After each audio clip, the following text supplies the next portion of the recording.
All right, so in this video, we are going to take words of reactions and things that are spelled out in word form and make them into balanced chemical reactions. You should know how to write chemical formulas and predict imbalance equations.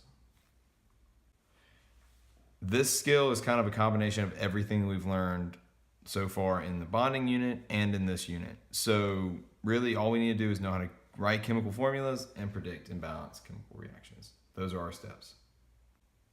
All right, so here's our first example. Hydrochloric acid reacts with sodium hydroxide and we're trying to figure out the products. So first you need to know what hydrochloric acid is, which if you know how to write balanced formulas, you know that that's HCl, and then sodium hydroxide is NaOH. If you don't know how to do this yet, you need to come see me. Okay, so sodium hydroxide reacts with hydrochloric acid to form what? Now again, you need to figure out the type of reaction, you need to figure out how to balance it, all that kind of stuff from the last video. So this is a double replacement reaction, which means that the H will go with the OH and the sodium will go with the chlorine. Again, watch the last video if you don't know how to kind of figure it out. So this will be water. We can just write that as H2O. Now we can balance it, which hydrogen, chlorine, sodium, hydrogen, chlorine, sodium. So we've got two hydrogens, we've got one chlorine, we've got one sodium. Here we've got two hydrogens. Oh, and oxygen. I forgot about oxygen. We have one oxygen over here, and we've got one chlorine there, one sodium, and one oxygen. So this is already balanced. But this is one step further than what we did in the last video because we went from words to the balanced reaction. All right, let's try another problem. So in this case, iron 3 chloride reacts with copper metal to form something we don't know. So first we need to write the formulas. Iron 3 chloride is FeCl3 plus copper metal is just Cu. If you ever see metal there, that means just an element. And so you just need to put the elemental symbol there. So if we can look here, that's AB plus C, so that is a single replacement reaction, which means the copper will replace the iron. So that means that we are going to have copper chloride, which copper forms a +2 charge, so it'll be Cl2 plus iron. Again, we can balance it, so it's FeCl, Cu, FeCl, Cu.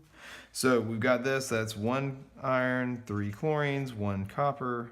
Again, 1 iron, 2 chlorines, 1 copper.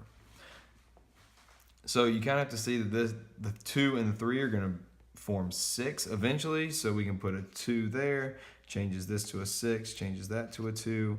Then we can put a 3 here, changes that to a 6, that to a 3.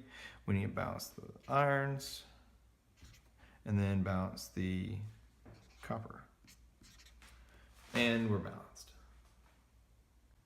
All right, so in this next one, methane reacts with oxygen gas. Now just a reminder, methane is CH4. And if ever you see oxygen gas or nitrogen gas or bromine gas or anything like that, that means that it's a diatomic element. So that means it's going to be O2. So then CH4 plus O2 yields something. So if you look here, you have oxygen gas, you have a fuel, so this is going to be combustion. So the products of combustion are CO2 plus H2O. Now we can balance it. CHO, CHO, 1, 4, 2, 1, 2, 3. So now we can balance the hydrogens first, so I would put a 2 there. So that changes that to a 4. Changes the oxygen to a 4 as well, which means I can put a 2 there and balance it out. Okay, last practice problem. So if we have potassium dichromate that reacts with lithium hydroxide, what would it produce? So what I want you to do is pause the video and see if you can figure it out on your own.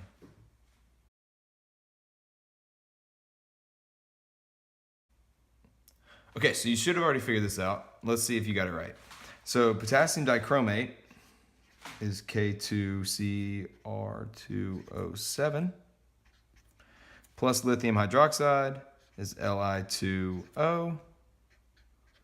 So that will be a double replacement, which means the lithium will go with the chromate, dichromate. So it's going to be Li2Cr2O7 plus potassium oxide, which is K2O.